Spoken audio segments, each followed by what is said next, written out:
Monday Night Chat with Wong Chen.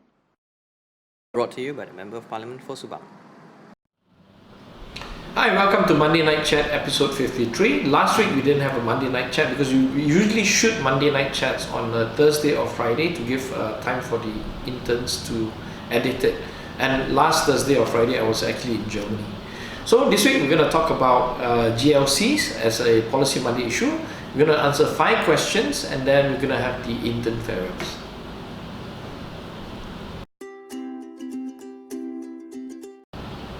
Hi, for Policy Monday this week, we're going to talk about GLC because we've been hearing a lot of news in of late regarding MAS. MAS is a big GLC, the possible divestment of MAS.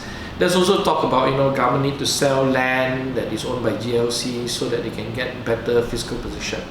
What is my views on the GLCs? Well, 4 years ago, 3 or 4 years ago, we actually started writing reports and also policy proposals for GLCs.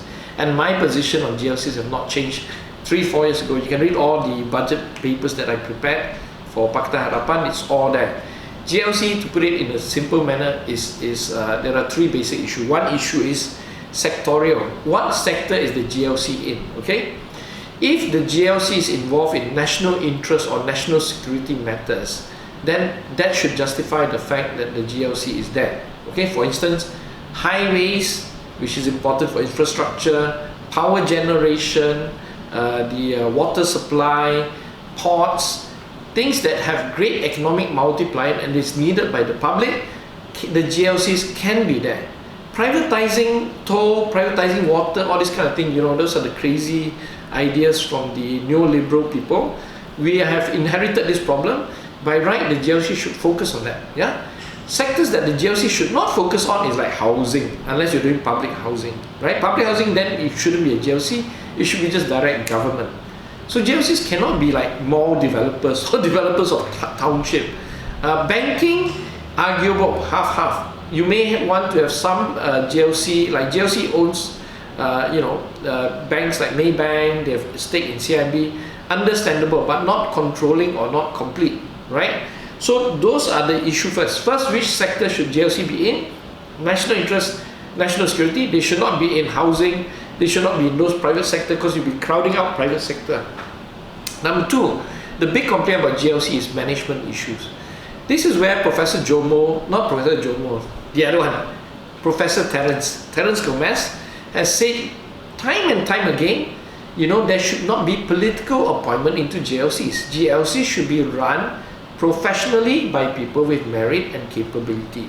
It is not right for us to appoint members of parliament or friends or people who are from my office or whatever it is into GLC if they don't have any real value to bring into the GLC, to improve the GLC. So professional management should be the way forward. Like running any company, you get the best people, you pay them reasonably well and make sure that they run the GLC. So management issue is important. And the third issue is financial. Financial is clear, right? If you have a GLC and the GLC's sectorial purpose is national interest, then you don't have to make money 100%. You have to create economic multiplier. So for instance, you have a bank, right? Yeah, which is a direct financial institution, right? Development financial institution, which is technically a GLC. And then you got Maybank. We know the financial results of Maybank is like 4 times better than the DFIs, right? So is that a management issue? Possible. Is it because they are not driven for profit only? Possible also. Agrobank gives loans to farmers that the banks themselves don't want to do. So we have to consider the financial results of the GLCs, underperforming for sure, but not necessarily should be the core judgment of whether the GLC is good or not.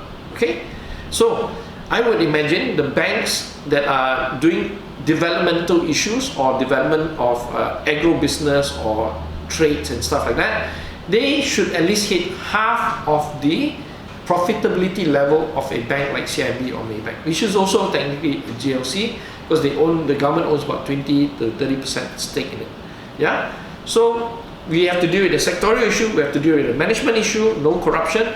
Third is to make sure that the financial results are reasonable but not the most important factor. Okay. Lastly, there's a lot of talk in the news that we should sell GLC land because we're running out of money. This is not a solution, because once you sell the land, it's gone. What we should sell is, the government has financial issues regarding cash flow, and that we understand. But you do not sell land in a situation where the market is down.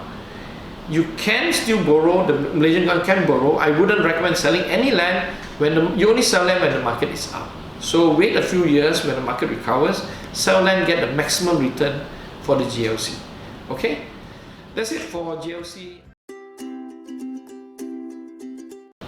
Hi, for Q&A 120 seconds this week, we have 5 questions prepared by Ili, the intern, the last remaining intern in our office for the summer. So potential interns out there, quickly apply. We need cheap labor. Okay, okay. Let's start the 5 questions prepared by Ili. Let's start now. First question: Malaysia was reported to be the second largest shark fin importer. I find that extremely hard to believe because I personally have not consumed shark fin probably like a decade or more. And if you go to a Chinese restaurant, you do have at the super high end side, they do have it.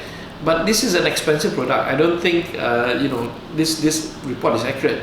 If it is accurate, it is for processing purposes or to bypass some sort of laws or conventions on shark fin.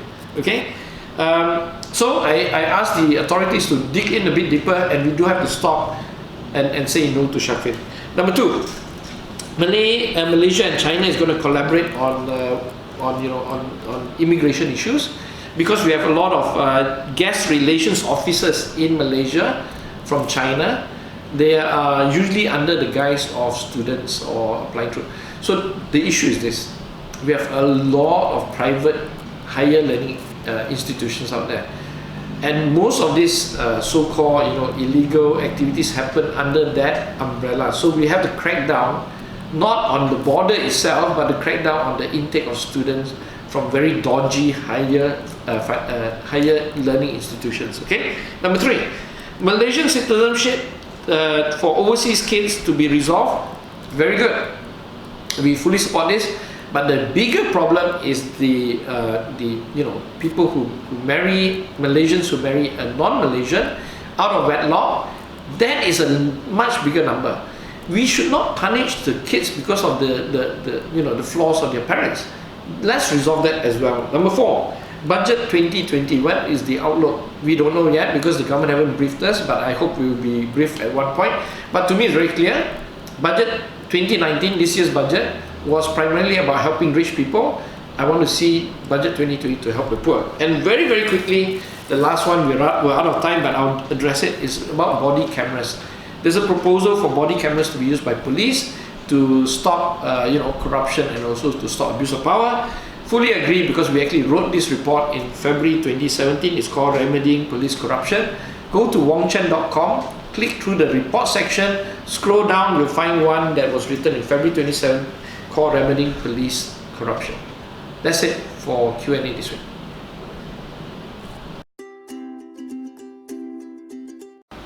Hi guys, my name is Juntong, and this is my second internship here. And it's also my last week over here. And yeah, I've really nothing much to say, but except this place gave me a lot of new experiences. It's a great learning place.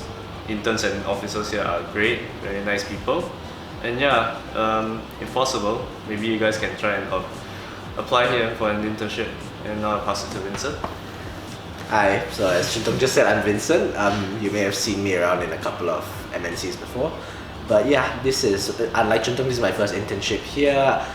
Like him, I feel like I've learned a lot of soft skills speaking to the officers. I've had a chance to meet a lot of wonderful people, both in terms of the officers and the other interns alike. I feel like I've gotten to know a lot more about policy and politics in Malaysia. And yeah, if you guys can, I mean, now is probably not the peak season for internships anymore, but if you don't have anything to do and you're not currently studying, definitely consider internship here. You'll definitely learn a lot. You get paid a very fair amount. Yeah. And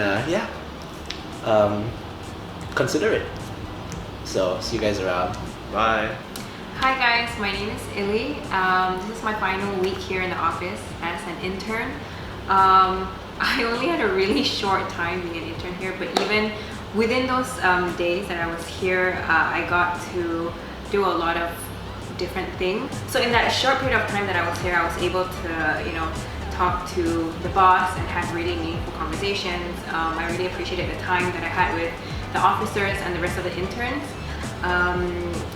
And even though it's a short time, I think I was able to gain some kind of understanding in relation to the basics of, you know, government and reforms and the policies. So yeah, it was a really good experience. And for anyone who's looking to, I don't know, learn a little bit more about the political field, you should definitely intern here.